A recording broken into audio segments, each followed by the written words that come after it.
이제 여러분에게 주님이 이제 하시는 말씀은 뭐냐? 주님보다 더 큰 일을 하게 하는 주님이란 제목으로 말씀을 드리려고 합니다.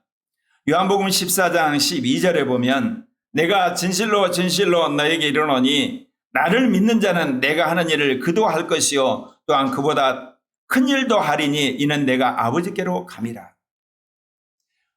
마태, 마가, 누가복음을 보면 공관복음서로 해서 주로 예수님이 이 땅에 이스라엘이 기대했던 메시아로 오셨다는 이야기, 마지막에 십자가에 죽고 부활한 이야기로 끝나는데, 요한복음을 보게 되면 예수님의 사역에 성령이 함께 하셨고 그는 아버지가 보냈다고 하는 삼위일체론적인 복음을 이야기하고 있습니다. 그렇기 때문에 우리가 삼위일체 하나님에 대한, 삼위일체 예수님에 대해서, 삼위일체 성령에 대해 이해를 하려면 요한복음을 보고 요한 1, 2, 3서를 보고 요한계시록을 여러분 탐독하는 가운데 성령의 깨달음이 있게 되면 올바른 이해를 하게 되는 겁니다. 제가 읽어드린 이 구절도 어떻습니까? 나를 믿는 자는 내가 하는 일을 그도 할 것이요. 어때요? 또한 그보다 큰 일도 한다고 그랬어요. 우리가 예수님보다 더 큰 일을 할 수가 있다니까요. 그걸 누가 이야기했냐? 예수님이 그 이야기를 했어요.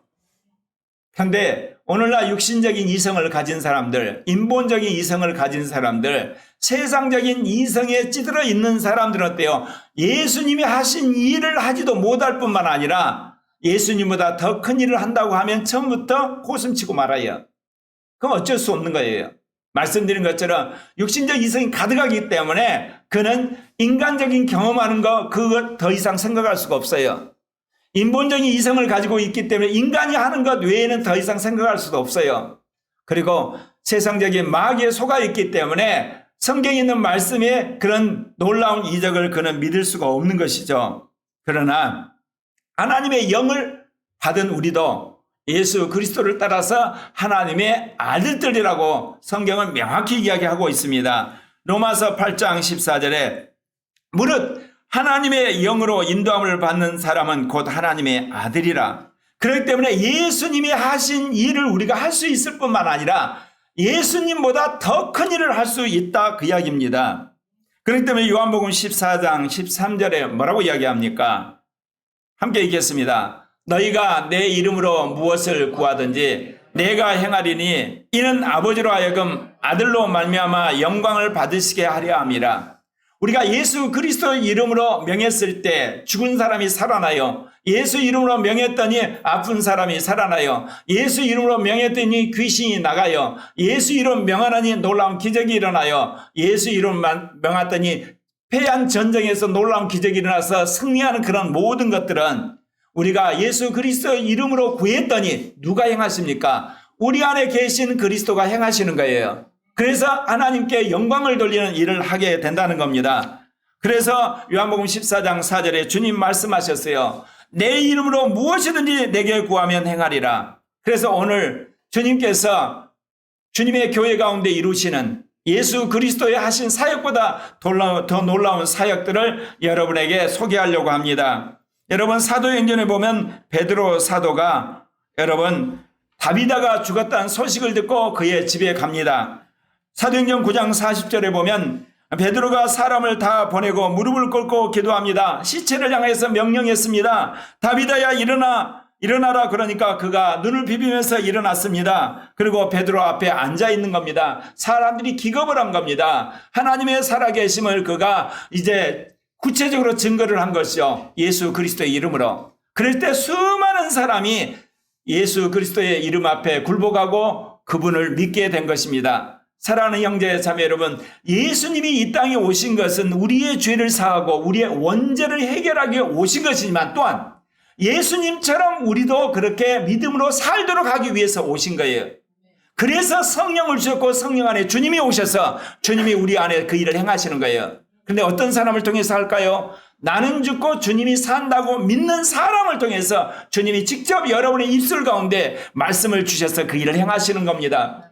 나는 2023년 새해 코리아 교회 안에 이기는 자가 산출될 뿐만 아니라 정말 나는 죽고 주님이 사는 걸 실제화시켜서 이런 이적과 기적과 치유와 권능을 행하는 하나님의 수많은 종들이 나오기를 바랍니다. 그래서 20세기에 하나님께서 쓰셨던 죽은 자를 14명이나 살렸던 스미스 위글스 워즈 이야기를 하려고 합니다. 그는 1859년에 출생했습니다. 영국 요크 지역에서 그가 태어났는데 그가 이에 성령이 되어서 아내와 더불어 설교자로 사역을 했습니다. 근데 그가 성령 세례에 대한 복음을 듣게 된 겁니다. 방언을 받았다는 수많은 사람들이 이야기를 들었는데 그는 아무리 기도를 해도 이 성령 세례와 방언을 받지 못했는데 우연하게 그가 어느 집회에 참석해서 성령이 불이 임하면서 방언을 받았습니다. 그래서 급히 아내에게 전보를 쳤습니다. 성령 세례 받은 방언이 터짐. 그랬더니 아내가 뭐라고 그랬냐? 당신이 성령 세례를 받은 확신처럼 나는 방언이 터지지 않을 것을 나는 확신한다. 그런 성결교 교인이었거든요. 그런데 이제 스미스 위글스 워드가 이제 아내가 사역하는 그 교회로 갔죠. 같이 동역을 하다가 그가 이제 돌아다니는 순회 사역을 하다가 성령을 받아버린 거예요. 가서 아내가 있는 자리에서 그가 설교를 하는데 그날따라 성령이 강력하게 임해가지고 말을 하는데 청산유수같이 일어나고 파워가 임하는 거예요. 성령이 아내에게 임한 걸 보고 아내가 깜짝 놀라가지고 내가 알던 스미스 위글스가 아니다고 이야기할 만큼 강력한 임재 속에 아내가 거꾸로 넘어졌습니다. 그런데 왜 그러냐면 스미스 위그는 그를 모르는 문맹자였습니다. 그런데 하나님이 그를 그렇게 쓰신 거예요. 그런데 거기서 끝난 게 아니에요. 하루는 영국 국교에 소속한 어느 목사님과 만나게 됐어요. 그 목사님은 두 다리를 잘려서 두 다리 다 인조 다리를 했던 목사님이세요. 스미스 위글스가 그 인조 다리라는 목사님 집에 머무르면서 자신이 지금까지 경험한 그 놀라운 성령의 역사를 간증을 하는데 저녁 식사 가운데 주의 음성이 들린 겁니다. 목사님, 내일 아침에 구두가게 가서 새 구두 한 컬레를 맞춰 신으십시오. 스미스 위글스가 두 다리가 잘린 목사님한테 그 이야기를 한 거예요. 미친 목사예요. 두 다리 잘려서 인조 다리라고 하는데 새 구두를 사가지고 어디다 쓰겠습니까? 이제 그 이야기를 듣고 이제 밤이 되어서 각자 숙소로 갔습니다. 인조 다리라는 목사님이 이제 기도를 합니다. 한참 기도를 하는데 하나님 음성이 들려왔습니다. 나의 종인이 하라는 대로 하여라. 너무 명확한 말씀을 그가 듣게 된 거예요. 그러니까 어때요? 얼마나 그 음성이 놀랍습니까? 특별히 여기서 나의 종인이 하라는 대로 하라. 그가 밤을 꼬박 샜어요. 한쪽에 흥분되기도 하고 한쪽에 의심도 되고 그러나 지금까지 스미스 위글스 워즈가 한 그 기적과 치유사를 알기에 그가 아침 일찍이 구두가게를 갔어요. 문 열었겠습니까? 안 열죠. 한참 기다렸더니 주인이 오는 거예요. 주인이 오니까 이제 구두가게 안에 들어가서 직원한테 그랬어요. 뭐라고 이야기해요? 구두 한 켤레만 주십시오. 그러니까 구두가게 직원이 대뜸 뭐 하겠어요? 사이즈가 얼마 되시죠? 여러분 평생 구두를 신어봤어야 사이즈를 알죠. 그러니까 한참 그가 자기 사이즈가 얼마인가 생각한 틈에 직원이 그 사람에게 발밑을 본 거예요. 딱 보니까 인조다리를 하고 있는 거예요. 이게 직원이 뭐라고 이야기합니까? 죄송합니다. 선생님, 이 상태는 저희들도 어떻게 도와드릴 방법이 없네요. 죄송합니다. 한마디로 구두 못 팔겠다는 거예요. 여러분 인조다리에 구두를 파는 이게 직원이 있겠습니까? 있는 그냥 구두 그냥 질질 끌면서 사는 거지 뭐. 그러니까 그 목사님이 정색하면서 아무튼 됐어요. 내가 여기 온 것은 새 구두 한 켤레 사러 온 거니까 그 사이즈 8인 거 아마 이게 8인치가 뭔가 하여튼 그렇대요. 그리고 색은 검정색으로 주세요. 그러니까 직원이 어떻게 쓰면 달라고 그러니까 팔아야지. 그래서 그 새로운 구두 한 켤레를 받아서 이제 그 목사님이 왼쪽 인조 발밑에 그 구두를 집어넣었어요. 무슨 일이 벌어졌겠습니까?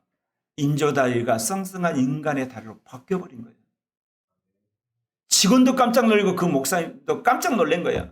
맞아. 이제 또 다른 다리에다 그 구두를 신겼으니 그 인조 다리로 썽썽한 다리로 바뀌어버린 겁니다. 여러분, 오병이어 기적을 행하신 하나님은 오늘날도 인조 다리를 사람의 다리로 바꾸신 걸 믿으시길 바랍니다.